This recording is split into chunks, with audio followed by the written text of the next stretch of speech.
Assalamualaikum. Nama saya Muhammad Sukri bin Nazri. Kad matrik saya 10 DKM 20F 2010. Saya dari kelas DKM 5A. Okey, kami akan membentangkan tajuk yang ketujuh, iaitu perpaduan masyarakat Malaysia menerusi kesihatan. Ini adalah nama-nama ahli kumpulan kami. Okey, perpaduan masyarakat Malaysia menerusi kesihatan. Seperti yang kita tahu, perpaduan di Malaysia adalah salah satu tonggak kepada keharmonian negara yang kita kecapi pada masa kini. Konteks perpaduan di Malaysia sangatlah luas kerana ianya wujud tidak kira dari segi kebudayaan, kesukanan maupun kesihatan. Kesihatan bermaksud keadaan sempurna dari segi fizikal, mental dan sosial, dan tidak hanya seketika ketiadaan sakit. Dalam keadaan erti lain, kesihatan dapat definisikan sebagai kemampuan untuk meneruskan hidup dengan prospek positif. Perpaduan bermaksud penyatuan yang dipamerkan oleh sesebuah masyarakat atau kumpulan yang merujuk kepada perhubungan sosial yang mengaitkan antara sesama manusia, berlainan kaum, bangsa dan agama. Kesihatan dan perpaduan pula dapat dikaitkan dengan kerjasama antara organisasi dalam bidang kesihatan, dalam memastikan masyarakat dengan tidak membezakan agama, bangsa dan kaum, bagi memastikan kita semua dapat mengecapi kehidupan bermasyarakat yang aman, harmoni. Struktur bidang perubatan ini juga lazimnya terdiri daripada pakar-pakar dan staf yang berlainan, bangsa dan agama, bersama-sama berkongsi kepakaran dan kemahiran memastikan kesihatan masyarakat terjamin. Hal ini juga dapat menjelaskan bahawa di sinilah titik permulaan perpaduan dan kesihatan ini berlaku. Okey, berdasarkan soalan yang diberi, 3 contoh aktiviti rekreasi yang boleh memupuk perpaduan dalam kalangan masyarakat di Malaysia. Okey, sebelum tu saya ingin menjelaskan sedikit berkaitan rekreasi. Rekreasi ini adalah aktiviti yang dilakukan pada masa lapang yang dipilih oleh individu untuk kumpulan tanpa perlu memikirkan tentang masalah di tempat kerja maupun di rumah. Rekreasi juga melakukan aktiviti yang berfaedah dari segi kecergasan mental dan fizikal. Di samping itu, dapat menyihatkan badan dan mencerdaskan minda. Ia juga mempunyai nilai murni dan jasmani. Rekreasi ini juga dapat membina keseronokan dan kepuasan. Rekreasi juga merupakan aktiviti riadah di mana tujuan utama tidak lain tidak bukan adalah untuk merehatkan minda. Okay, menjawab soalan tadi, contoh aktiviti rekreasi yang boleh memupuk perpaduan dalam kalangan masyarakat Malaysia. Aktiviti yang pertama ialah aktiviti senam aerobik, iaitu aktiviti ini juga boleh menyihatkan badan. Aktiviti rekreasi yang kedua pula ialah berbasikal. Aktiviti ini juga boleh menyihatkan badan serta boleh memupuk semangat perpaduan dan mengeratkan hubungan antara masyarakat. Dan yang terakhir ialah aktiviti rekreasi yang ketiga ialah aktiviti perkemahan. Aktiviti ini juga salah satu aktiviti rekreasi yang boleh memupuk perpaduan dalam kalangan masyarakat Malaysia. Sebagai rumusan, jelaslah bahawa terdapat banyak aktiviti rekreasi yang boleh memupuk semangat perpaduan dalam kalangan masyarakat Malaysia yang boleh dilakukan oleh kalangan masyarakat Malaysia. Okay, Assalamualaikum. Nama saya Muhammad Zakir Dina bin Muhammad Noh. Kad matrik saya 10 DKM 20F 2008. Okay, saya akan menerangkan soalan nombor 2, iaitu terangkan bagaimanakah caranya aktiviti reaksi tersebut boleh mengeratkan hubungan perpaduan antara kaum. Okay, aktiviti reaksi yang pertama ialah senam aerobik. Aktiviti ini dapat memberikan ketenangan jiwa kepada anggota masyarakat. Malah ia dapat mengeratkan hubungan dengan komuniti setempat.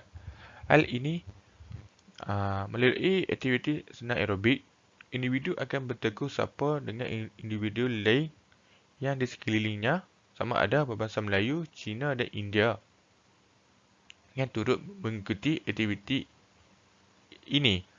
Maka jelaslah bahawa aktiviti senam aerobik adalah aktiviti reaksi yang boleh memupuk perpaduan dalam kalangan masyarakat Malaysia. Okey, aktiviti reaksi yang kedua adalah berbasikal. Dari aktiviti berbasikal, kita boleh mengajak kawan-kawan atau menyertai mana-mana aktiviti kumpulan berbasikal agar hubungan jadi lebih erat bagai isi dengan kuku.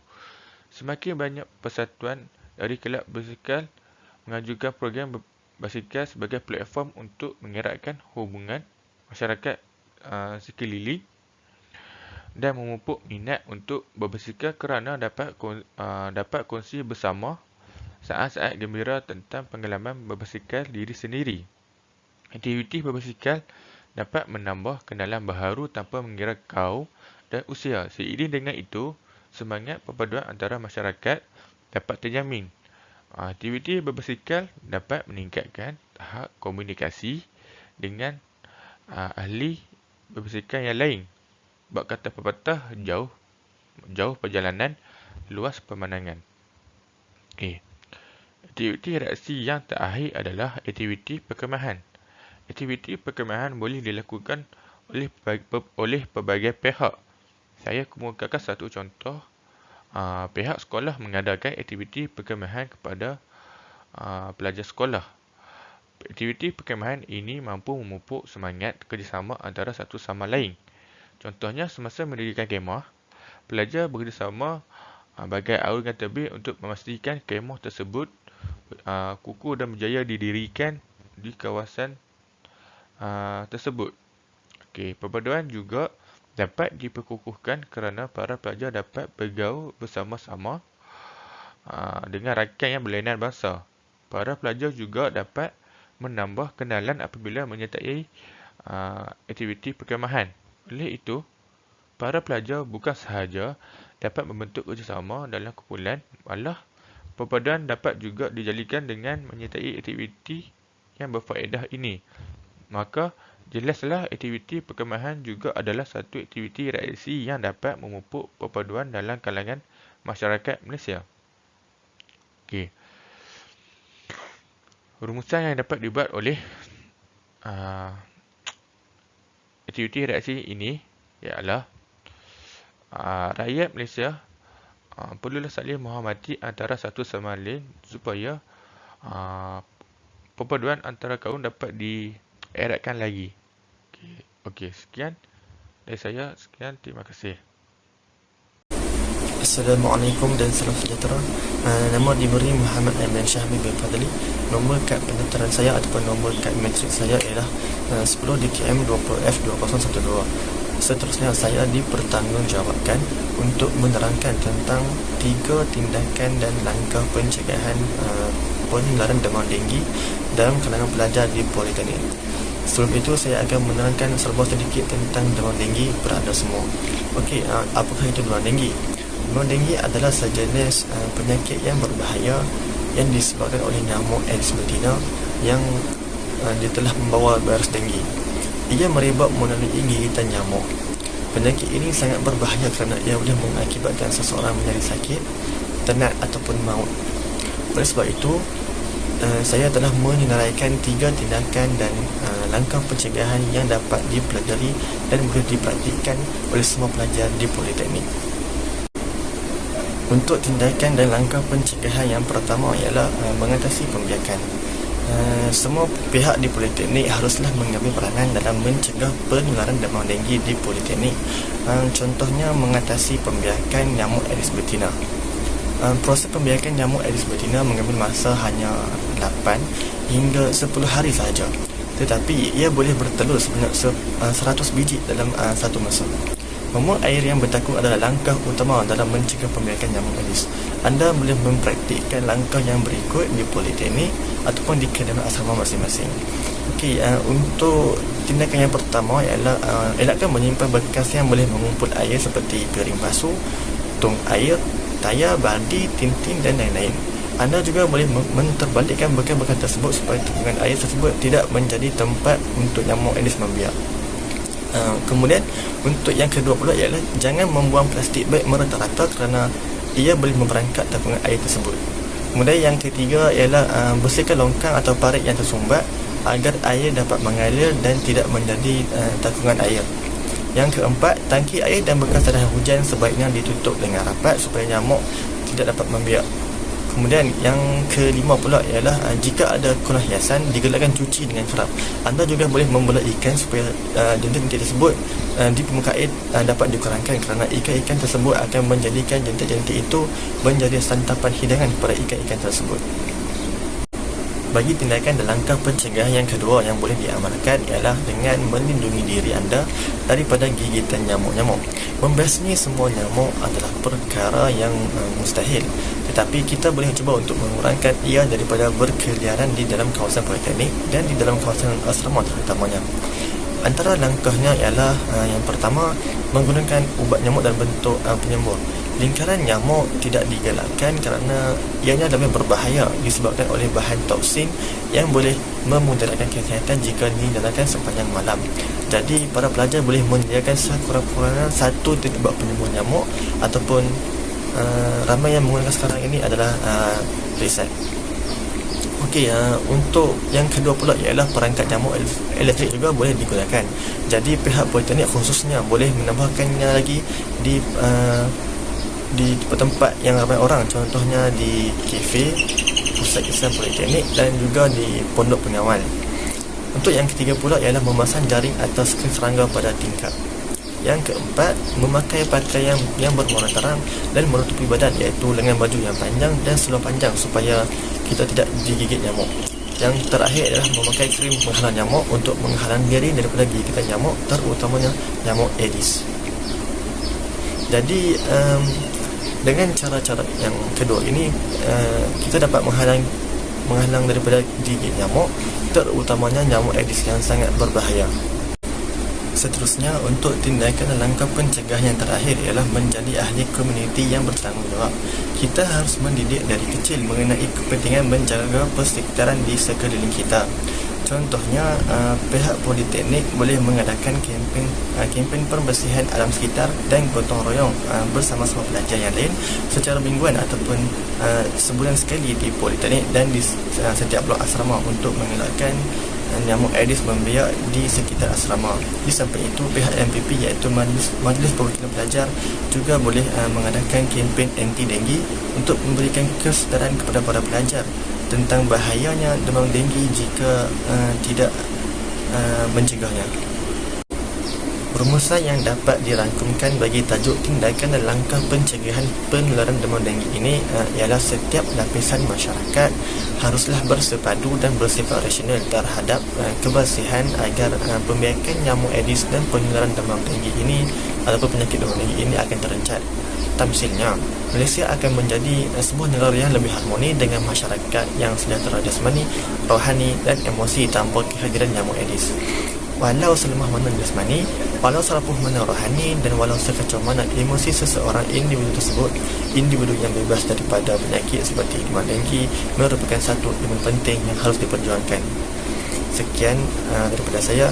Terima kasih. Assalamualaikum, nama saya Syamsul Aziz bin Nasar dan nombor kad matrik saya 10 DKM 20F2051. Jadi untuk pembahasan saya, iaitu saya akan menerangkan 3 peranan pelajar dalam usaha menangani masalah pengabaian kebersihan dan penjagaan kesihatan. Jadi saya akan uraikan ataupun bincangkan dengan lebih teliti apa peranan pelajar dalam usaha menangani masalah pengabaian kebersihan dan penjagaan kesihatan ni. Okey. Untuk bagi saya yang saya telah berikan adalah 3, iaitu melakukan aktiviti riadah, mengamalkan pemakanan seimbang dan menjaga kebersihan diri dan persekitaran. Jadi untuk slide seterusnya saya akan huraikan satu persatu. Okey, jadi untuk poin yang pertama yang pelajar boleh buat dalam usaha menangani masalah pengabaian kebersihan dan penjagaan kesihatan ni adalah pelajar boleh melakukan aktiviti riadah. Okey. Jadi antara cara bagi memastikan kesihatan diri berada dalam keadaan baik adalah dengan melakukan aktiviti riadah. Pada masa lapang, setiap di antara kita digalakkan untuk melakukan aktiviti riadah seperti bersukan dan bersenam. Senaman adalah aktiviti regangan badan yang mudah dan boleh diaplikasikan di mana-mana pada tempoh masa yang singkat. Bagi mereka yang meminati aktiviti yang mencabar kekuatan fizikal dan mental, bersukan adalah aktiviti terbaik dalam memastikan kesihatan diri terjamin. Tambahan pula, melakukan aktiviti riadah akan mendatangkan manfaat lain yang cukup baik untuk diri, keluarga dan masyarakat secara amnya. Pembangunan kawasan rekreasi dan infrastruktur sukan yang lain hendaklah dimanfaatkan sepenuhnya oleh masyarakat yang cergas. Natijahnya, Aktiviti riadah dapat membantu kita untuk memperkasa kekuatan fizikal dan mental supaya imun terhadap serangan penyakit yang menjejaskan kesihatan diri. Itu untuk poin yang pertama. Okey, kita akan pergi ke peranan yang kedua yang boleh dilakukan oleh pelajar adalah dengan cara mengamalkan pemakanan yang seimbang. Okey, pada masa yang sama, mengamalkan pemakanan yang seimbang juga mustahak bagi memastikan kesihatan diri terjamin. Untuk makluman, Malaysia telah dikategorikan antara negara yang mempunyai masalah obesiti yang tinggi di rantau Asia. Kenyataan ini menunjukkan bahawa masyarakat kita kurang sedar akan faktor pemakanan dalam kesihatan. Kesibukan dalam pekerjaan dan pengaruh iklan mungkin telah menyebabkan ramai dalam kalangan masyarakat di negara ini tidak mengamalkan pemakanan yang seimbang dan sihat. Walaupun pelbagai kempen telah dilaksanakan seperti penggunaan piramid makanan, namun kadar pengidap obesiti tidak berkurangan. Tindakan yang sepatutnya setiap ahli masyarakat lakukan adalah dengan mengurangkan makanan segera dan makanan ringan. Sebaliknya, kerapkan memasak makanan sendiri di rumah dan bawa bekal ke tempat kerja ataupun institusi pengajian. Jadi untuk pelajar mungkin dia lebih memilih beberapa memasak di rumah dan bawa bekal ke sekolah. Dengan kaedah ini, kita dapat menentukan keseimbangan makanan yang kita sediakan serta menjimat cermat dalam ketidakketentuan ekonomi pada hari ini. Jadi dia ada benefit juga bila kita masak sendiri. Dan akhir sekali, peranan yang akhir yang saya letakkan dalam slide saya iaitu menjaga kebersihan diri dan persekitaran. Okey, untuk akhir sekali ni, selain itu, penjagaan kebersihan diri, keluarga dan kawasan sekitar juga adalah penting dalam menjaga kesihatan. Hal ini kerana penyakit boleh berpunca daripada pelbagai sudut, terutamanya apabila terdapat kekotoran daripada sisa sampah dan sebagainya. Sebagai contoh, wabak denggi yang seringkali melanda negara kita adalah disebabkan takungan air yang terbiar lama dan membolehkan nyamuk Aedes untuk membiak. Maka setiap ahli masyarakat bertanggungjawab memastikan kawasan perumahan serta premis perniagaan atau tempat kerja masing-masing dibersihkan dengan baik secara berkala. Jadi kalau untuk pelajar, mungkin dekat rumah tu dia boleh bergotong royong dengan ahli keluarga untuk mengurangkan pembiakan nyamuk Aedes ni. Perkara yang mudah ini dapat bantu kita melawan musuh tidak zahir di mata kita. Di samping itu, pastikan bahan-bahan mentah yang ingin dimakan, dimasak dan disediakan dengan bersih. Pembuangan sampah diuruskan dengan betul serta berusaha mengurangkan pencemaran alam dengan menjaga kebersihan akan menyumbang kepada kesihatan yang baik. Jadi itu adalah antara 3 peranan yang dapat saya huraikan dalam usaha menangani masalah pengabaian kebersihan dan penjagaan kesihatan bagi seorang pelajar. Jadi sekian, terima kasih daripada saya, Syamsul Azmi bin Azhar. Sekian, terima kasih.